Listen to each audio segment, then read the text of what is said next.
1991 সাল থেকে শুরু করে সর্বশেষ 2008 সাল পর্যন্ত যতগুলো অংশগ্রহণমূলক নির্বাচন হয়েছে, অর্থাৎ 1991 সাল, 1996 সাল, 2001 সাল এবং 2008 সাল, এই সালগুলোতে নির্বাচনের যে ফল নির্বাচন কমিশন থেকে পাওয়া গেছে, সেই ফলের সঙ্গে যে ওই দলগুলোর অংশগ্রহণকারী দলগুলোর যে ভোট ব্যাংক সারা বাংলাদেশের সঙ্গে যে নির্বাচনী এলাকাগুলো নিয়ে আজকে কথা বলছি, কক্সবাজারের 4টি নির্বাচনী এলাকার সঙ্গে পার্বত্য 3টি জেলার 3টি নির্বাচনী এলাকা, সেইগুলোর মধ্যে যে তাদের ভোট ব্যাংক এবং সেই ভোট ব্যাংকের সঙ্গে সুইং ভোটারদের ধরন, অর্থাৎ এক পক্ষ থেকে অন্য পক্ষে যে সংখ্যক ভোটার তাদের সিদ্ধান্ত পরিবর্তন করেছে প্রতি নির্বাচনে, সেটিকে আমরা একসঙ্গে মেলাবার চেষ্টা করেছি।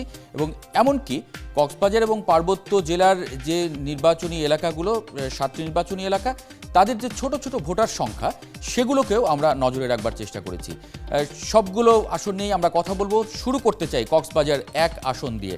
শুরুতে আমরা ফলটা একটু দেখে নেই। সর্বশেষ দুটি নির্বাচনী বছরের ফল যদি জানি, 2001 সালে আওয়ামী লীগ এবং জাতীয় পার্টি 34% ভোট পেয়েছিল। আমরা জানি যে জাতীয় পার্টি এবং আওয়ামী লীগ সে সময় আলাদাভাবে নির্বাচন করেছিল, তাদের প্রাপ্ত মোট ভোটকে আমরা একসঙ্গে যুক্ত করেছি, যেহেতু তারা এখনও জোটবদ্ধভাবে আছে। বিএনপি এবং জামায়াতের জোট সে সময় 63% ভোট পেয়েছিল, তারা জোটগতভাবে ইলেকশন করেছিল সেই বছরে। 2008 সালের ফলাফল 43% ভোট পেয়েছিল আওয়ামী লীগ এবং জাতীয় পার্টির জোট, জোটগতভাবেই তারা নির্বাচন করেছিল এই বছরে। এবং বিএনপি জামায়াত এর জোট, সেটি 56% ভোট পেয়েছিল, তারা জিতেছিল এই আসনটিতে।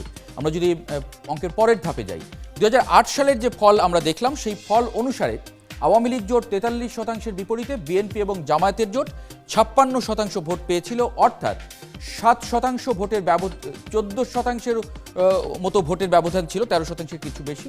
সেই জায়গায় আমরা 7% বলছি, অর্ধেক, অর্থাৎ 7% মাইনাস, মানে এখানে যদি আওয়ামী লীগ জোটকে জিততে হয়, তাহলে এই 7% ভোট তাদের কাভার করতেই হবে।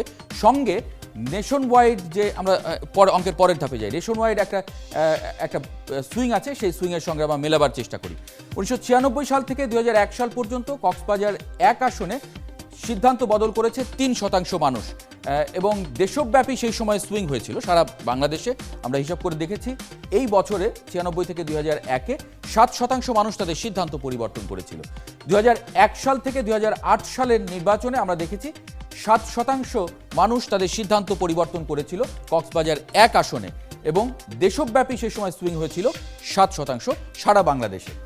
এখন কক্সবাজার 1 আসনের আমরা যদি গড় সুইং দেখি, এই গত 30 বছর হিসাবে গড় সুইং সেখানে ছিল 5%, এবং একই রকমভাবে দেশব্যাপী সুইংও আমরা দেখছি 7%। মানুষ সারা বাংলাদেশে তাদের সিদ্ধান্ত পরিবর্তন করেছে গত 30 বছরের হিসাবে। আমরা অঙ্কের পরের ধাপে যদি যাই,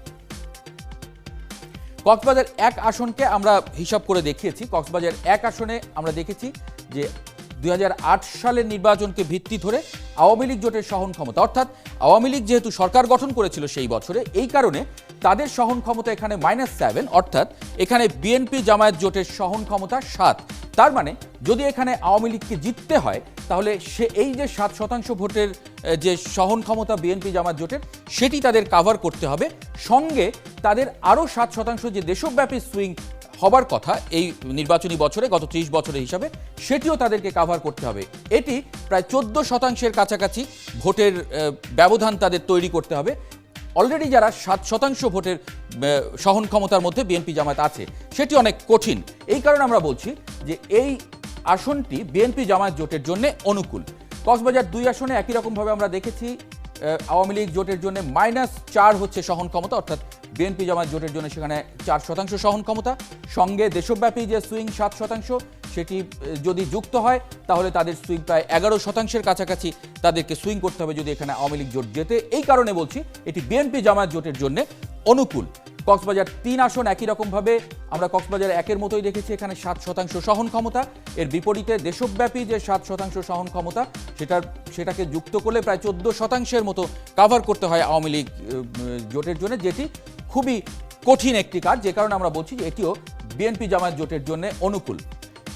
কক্সবাজার 4 আসন, এটি 7% সহন ক্ষমতা, অর্থাৎ এই আসনটিতে আওয়ামী লীগ জোট জিতেছিল 14%-এর মতো ব্যবধানে, এবং সেটাকে যদি আমরা অর্ধেক করেছি, অর্থাৎ 7% তাদের যে নেশন ওয়াইড সুইং, সেটির কাছাকাছি একেবারে সমান। এই জন্য আমরা বলছি এটি প্রতিদ্বন্দ্বিতাপূর্ণ হবার আভাস দিচ্ছে এই আসনটি। খাগড়াছড়ি আসনে আমরা 11% এখানে সহন ক্ষমতা। এখানে আওয়ামী লীগ জোটের প্রার্থী জিতেছিলেন 2008 সালে এবং দেশব্যাপী সুইং 7%, সেটি 11% থেকে বেশ নিচে আছে। এই কারণে বলছি এটি আওয়ামী লীগ জোটের পক্ষে সহায়ক। একই রকমভাবে রাঙামাটিতে সেখানে 11% সহন ক্ষমতা, তার বিপরীতে 7% দেশব্যাপী যে সুইং প্যাটার্ন সেটি বলছে এটি আওয়ামী লীগ জোটের পক্ষে অনুকূল, কারণ এখানেও প্রায় 4% মতো সহন ক্ষমতা বেশি আছে আওয়ামী লীগ জোটের। বান্দরবানে 6% আছে সহন ক্ষমতা, যেখানে আমরা দেখেছি দেশব্যাপী যে সুইং প্যাটার্ন সেটি বলছে 7% গড়, যে কারণে বান্দরবানের এই আসনটি এটি প্রতিদ্বন্দ্বিতাপূর্ণ হবার আভাস দিচ্ছে, কারণ যেহেতু 1% সহন ক্ষমতা কম আছে এখানে আওয়ামী লীগ জোটের। পুরো এই 7টি আসনকে যদি আমরা এক বাক্যে বলবার চেষ্টা করি তাহলে এখানে আমরা দেখছি অঙ্কের হিসাবে আওয়ামী লীগ জোটের পক্ষে আছে 2টি আসন, খাগড়াছড়ি এবং রাঙামাটি এটি অনুকূল। বাকি 3টি আসন কক্সবাজার 1, 2 এবং 3 এটি বিএনপি জামায়াত জোটের পক্ষে অনুকূল, এবং একই রকমভাবে কক্সবাজার 4 ও বান্দরবান এই 2টি আসন প্রতিদ্বন্দ্বিতাপূর্ণ হবার আভাস দিচ্ছে।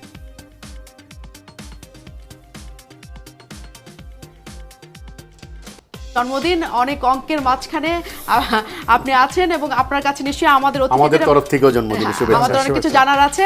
সৈয়দ ইশতিয়াক রেজা, যে অঙ্কটি আমরা এখানে মাহবুব হাসানের দেখলাম যে কক্সবাজার 1, 2 এবং 3 আসনে বড় ধরনের সুইং যদি না, আওয়ামী লীগের জন্য বড় ধরনের সুইং দরকার, যেটি অনেক 14%, 12%, অনেক শতাংশ বেশি। এই কারণে এই আসনগুলি বলা হচ্ছে যে বিএনপি জামাত জোটের পক্ষে এই অঙ্কটা অনুকূলে রায় দিচ্ছে। এই 3টি আসন নিয়ে আপনার আসলে কিছু বলার আছে কিনা, যে অঙ্কের বাইরে আসলে কক্সবাজারের 3টি আসন 1, 2, 3? না, ধন্যবাদ প্রথমেই মাহবুব হাসানকে যে তার এবং 71কে যে এই হিসাবটা বের করার জন্য। তবে সুইং ভোটের হিসাবে সবসময় হাফ ইজ দ্য ইকুয়াল, সুতরাং যখন 1 ভোট হয় তার অর্ধেকটা কাউন্ট হয়, যে একটা 2টো হলে একটা, সেই হিসেবে এখানে 14-12 যাই দেখা যাক না কেন এটা আসলে অর্ধেক হিসাব হবে। অর্ধেকের মধ্যে আমি কতটা দখল করতে পারছি, দ্যাট ইজ ভেরি ইম্পর্ট্যান্ট। আমি অ্যানালিসিসটাকে স্বাগত জানাই। তবে এই যে 2001 থেকে 2008 পর্যন্ত কিংবা 91 সাল থেকে প্রেক্ষাপট তো বদলেছে অনেক, সুতরাং এখানে আওয়ামী লীগের ঐক্যটা একটা বড় জায়গা দখল করে। ঐক্য যদি না থাকে, ক্ষমতায় থাকার কারণে এন্টি ইনকামবেন্সি ফ্যাক্টর যেটাকে আমরা বলি, সেটি অনেক স্ট্রং নানা কারণে, দলের ভিতরেও স্ট্রং, দলের বাইরে তো কিছু ঘটেই। তবে এইবারের ইনকামবেন্সি ফ্যাক্টরের একটা বড় জায়গা উন্নয়ন। কক্সবাজারবাসী তাদের ডেভেলপমেন্ট দেখেছে, রামুতে একটা ক্যান্টনমেন্ট হয়েছে, ফলে তাদের আগের চাইতে তাদের এলাকার সুরক্ষা বেড়েছে, মেরিন ড্রাইভ এবং বিদ্যুৎ প্রকল্প, রাস্তাঘাট, বিচের উন্নয়ন সবই বেড়েছে, এবং জাতীয়ভাবে কক্সবাজারের গুরুত্ব আগের চাইতে অনেক বেশি। এবং কক্সবাজার মেট্রোপলিটন সিটির বাইরে একমাত্র এলাকা যেখানে উন্নয়ন কর্তৃপক্ষ গঠিত হয়েছে, সুতরাং সরকারের দৃষ্টিটা সেখানে আছে। একমাত্র জেলা পর্যায়ে উন্নয়ন কর্তৃপক্ষ আর কোথাও নেই, শুধু কক্সবাজারে আছে। এই জায়গাগুলো বর্তমান সরকার করেছে, এখন মানুষ এগুলোকে কিভাবে নিয়ে সুইং এর দিকে নিতে পেরেছে কিনা সেটা আমি আসলে ম্যাথমেটিক্যাল হিসাবটা দাঁড় করেছে, এটা কিন্তু সাংঘাতিক, মানে অঙ্ক এক্সপার্ট। কিন্তু প্রশ্ন হচ্ছে যে ওই বছরগুলোর অ্যানালাইসিস কারেক্টলি তিনি উপস্থাপন করেছেন, কিন্তু সময় এরপরে 10 বছর গলে গেছে। এখানে রাজনীতির ক্যারেক্টার বদলে গেছে, সরকারের আচরণ বদলে গেছে, দেশের অর্থনীতিও বদলে গেছে।